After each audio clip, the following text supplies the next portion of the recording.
আসসালামু আলাইকুম প্রিয় দর্শক, জানিয়ে দিব এখনকার আলোচিত সকল দেশীয় খবর। শুরুতেই জানিয়ে দেব সংবাদ শিরোনামগুলো। হাঁসকে ধান খেতে দেওয়া যাবে না, বলছেন জোনায়েদ আল হাবিব। হিন্দুদের ভোট কি আরও বিপদে ফেলবে জামাতকে, যা বললেন জাহিদুর রহমান। তারা ব্যালটে ছাপাচ্ছে, বোরকা বানাচ্ছে, বলছেন আমির খসরু। এবং সর্বশেষ জানাবো, গ্যাসের খনি আবিষ্কার করে ঘরে ঘরে পৌঁছে দেব, বলছেন তারেক রহমান।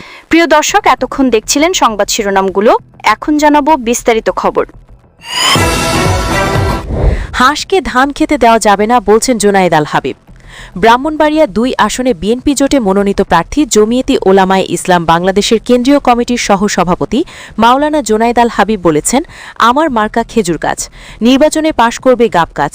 ২-৪টা হাঁস যদি এক বাড়িতে থাকে তাহলে কানে খানেক জমি দিয়ে নেই, কিন্তু এমনই শেষ হাসছে, কিন্তু কোনোভাবে ধান খেতে দেওয়া যাবে না। তিনি বলেন, তারেক রহমান সাহেব বলে গেছেন, ধানের শীষের পক্ষ নিন, খেজুর গাছে ভোট দিন। গত ২২শে জানুয়ারি কুট্টাপাড়া খেলার মাঠে পকেট থেকে কাগজে বের করে তিনি বলেছেন, বিএনপি ক্ষমতায় এলে কৃষকদের কৃষি কার্ড দেওয়া হবে। সুতরাং যদি উন্নয়ন চান তবে তারেক রহমানের হাতকে শক্তিশালী করতে হবে। আজকে আমি আপনাদের কাছে আসছি ভোট নিতে, কিন্তু ১২ তারিখের পর আমি আপনাদের দিতে আসব। এখানকার ১ নম্বর দল হচ্ছে বিএনপি। আমি বিএনপির ভাইদের বলবো, আমার প্রত্যেক ঘরে ঘরে বাড়ি বাড়ি যাওয়া দরকার ছিল, মা বোনের সালাম পৌঁছানো দরকার ছিল। আমি কিন্তু সালাম পৌঁছাতে পারিনি, আমি তাদের কাছে গিয়ে দেখা দিতে পারিনি। সালামটা আপনাদের হাতে দিয়ে গেলাম, আপনারা প্রত্যেকবারই আমার সালামটা পৌঁছে দিবেন, সকলকে ভোটে এনে হাজির করবেন। তারেক রহমান বলে গেছেন, তাহাজ্জুদের নামাজ পড়ে আপনার ফজর নামাজ ভোট কেন্দ্রে গিয়ে পড়বেন। গ্যাস প্রসঙ্গে তিনি বলেন, আমাকে যদি আল্লাহ পাক নির্বাচিত করেন, আমার মাটির নিচে গ্যাসের সুবিধার জন্য কাজ করব।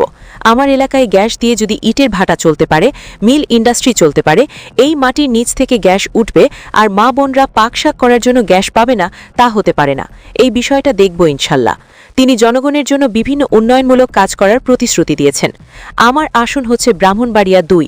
আমি এই এলাকা থেকে একজন বিএনপির সংসদ সদস্য প্রার্থী, এই এলাকা থেকে এমপি হব। আমি জোট করছি বিএনপির সঙ্গে। এখন এদেশের সবথেকে বড় দল হলো বিএনপি। সেই দলের জেলা সভাপতি হলেন শ্যামল, তাকে অতিথি হিসেবে আমার এখানে নিয়ে আসছি।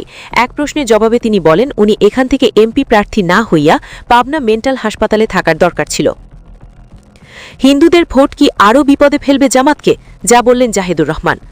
বাংলাদেশের রাজনৈতিক প্রেক্ষাপটে সংখ্যালঘু ভোট বরাবরই একটি সংবেদনশীল গুরুত্বপূর্ণ বিষয়। সাম্প্রতিক সময়ে জামায়াত ইসলামীর একজন হিন্দু প্রার্থীকে মনোনয়ন দেওয়ার পর নতুন করে প্রশ্ন উঠেছে, এই উদ্যোগ কি হিন্দু সম্প্রদায়ের ভোট জামায়াতের দিকে টানতে পারবে, নাকি উল্টোভাবে দলটির সংকট আরও বাড়িয়ে দেবে?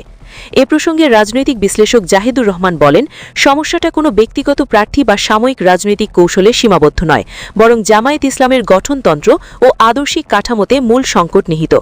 জামায়াত একটি রাজনৈতিক দল হওয়া সত্ত্বেও তাদের সংবিধানে অমুসলিমদের জন্য সমান সদস্যপদ, নেতৃত্বের সুযোগ নেই, যা একটি গণতান্ত্রিক ব্যবস্থার সঙ্গে মৌলিকভাবে সাংঘর্ষিক।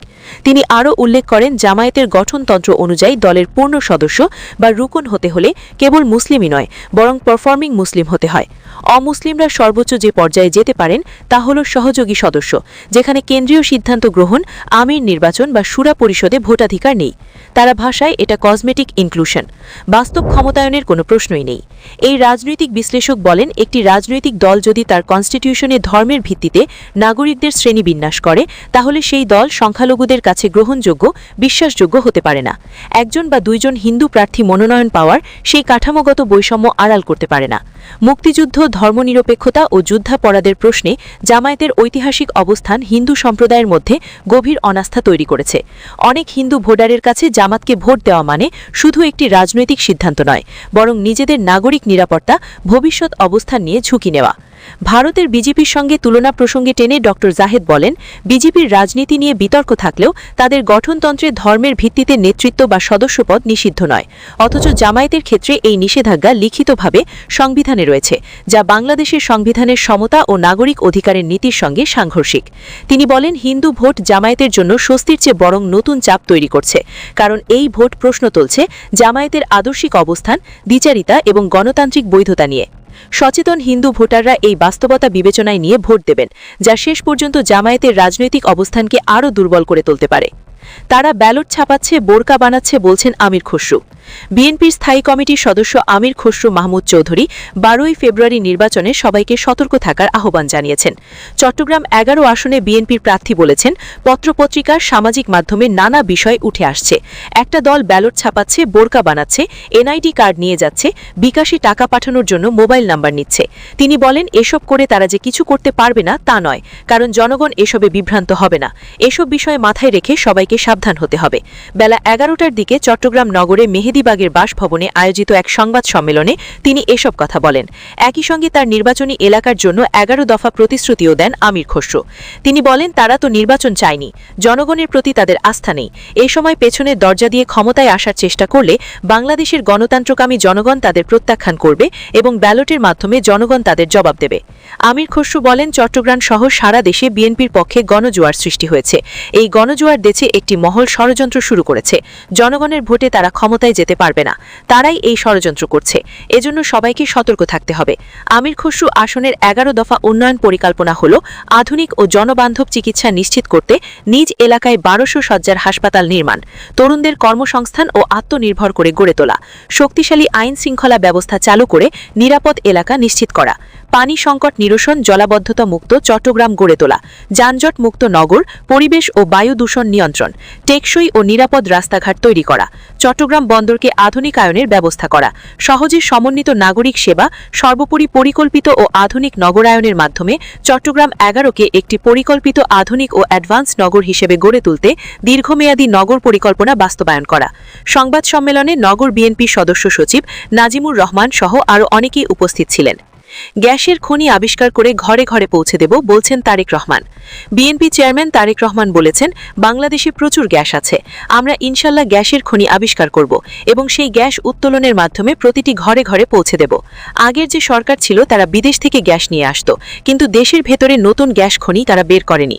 তারেক রহমান বলেন, বিগত 1 যুগের বেশি সময় ধরে বাংলাদেশের মানুষ তাদের ভোটের অধিকার থেকে বঞ্চিত ছিল। বিগত 1 যুগের বেশি সময় ধরে বাংলাদেশের মানুষ বঞ্চিত ছিল তাদের মানবিকতা থেকে। আজ বাংলাদেশের মানুষ প্রাণ খুলে কথা বলতে পারছে, তাদের বক্তব্য উপস্থাপন করতে পারছে। আজ বাংলাদেশের মানুষ তাদের রাজনৈতিক অধিকার তথা ভোটের অধিকার প্রয়োগ করতে চলেছে। বিএনপি চেয়ারম্যান বলেন, বিগত 16 বছর ধরে যারা বাংলাদেশের জনগণের অধিকার কেড়ে নিয়েছিল তাদের সহযোগীরা কিন্তু ভেতরে ভেতরে ষড়যন্ত্র করছে। পত্রিকার পাতায় আপনারা দেখেছেন তাদের লোকজন নকল শিল বানাতে গিয়ে ধরা পড়েছে। ঢাকা 5 আসনের নেতাকর্মীদের উদ্দেশ্যে তিনি বলেন, আপনাদের সতর্ক থাকতে হবে, সজাগ থাকতে হবে। এই রকম করা দুঃসাহস কেউ যেন দেখাতে না পারে। ভোট কেন্দ্রে আপনারা ফজরের নামাজ আদায় করে দাঁড়িয়ে যাবেন, যাতে কেউ ষড়যন্ত্র করে কিছু করতে না পারে। শুধু ভোট দিলে চলবে না, বরং ভোটের ফল বুঝে নিয়ে আসবেন, হিসেব বরাবর বুঝে নিয়ে আসবেন। পারবেন তো? দুর্নীতির লাগাম টেনে ধরে মন্তব্য করে বিএনপির চেয়ারম্যান আরও বলেন, আমরা দুর্নীতি নিয়ন্ত্রণ করার ক্ষমতা রাখি। 2001 সালে বেগম খালেদা জিয়া যখন দায়িত্বভার গ্রহণ করলেন তখন বাংলাদেশের কপালে দুর্নীতির কালো তিলক ছিল। 2006 সালে যখন তিনি ক্ষমতা হস্তান্তর করলেন, এই 5 বছর কঠোর পরিশ্রম ও সঠিক ব্যবস্থাপনার মাধ্যমে খালেদা জিয়া বাংলাদেশকে দুর্নীতিমুক্ত করেছিলেন।